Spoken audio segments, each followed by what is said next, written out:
welcome to the first section review of the course. In these lessons, we'll quickly review everything that we learned in the previous lessons in this section. So you can consider this an optional review video.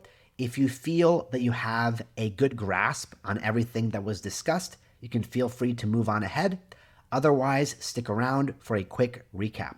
So in this section, we learned the basics of Ruby, and we mostly focused on setting it up for our operating systems. So we know now that Ruby is an object-oriented programming language, also known as OOP. We're going to talk lots about what that means later on, but as we know by now, object-oriented programming is simply a category of languages. It is a classification, it is a paradigm. There are multiple ones, and this is the one that Ruby falls underneath. So in Ruby, everything is an object. Once again, we're going to talk more about what that means. For now, we can think of an object as just a thing, an entity, a data structure. Just like in the real world, we have physical objects. In this programming language, we also have objects, which are different entities that can do different things. More on that later. So we also set up our text editor, which is VS Code, that is free and open source. We also installed some extensions to get everything to run within the editor. We downloaded the course materials, and we wrote our first bit of Ruby code, which was outputting the text hello world with the puts method.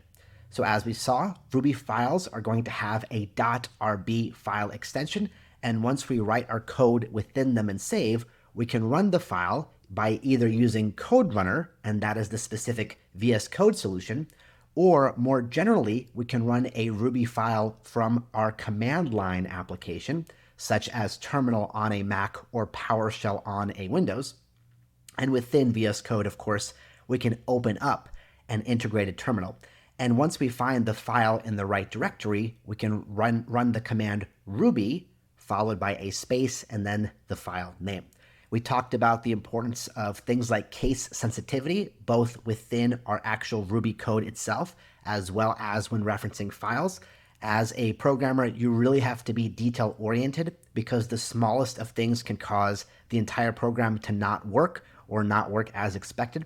So as you proceed, just be mindful of things like character casing, of things like spaces, of commas, of quotes. All those things really do matter. And it's kind of a little bit different from the visual UIs that we're used to working with day to day. We also quickly saw interactive Ruby, or IRB, which is a REPL, a read, evaluate, print loop. Basically what that means is it's a temporary playground where we can experiment with Ruby code. So if you don't have an editor set up and you don't want to create a file and you just want a temporary scratch pad to practice some idea, you can always execute IRB within your terminal. It is a terminal application. You can write some sample Ruby code, see what it produces, and then exit, and there you go. That's the complete process in case you want that little playground or scratch pad to work with.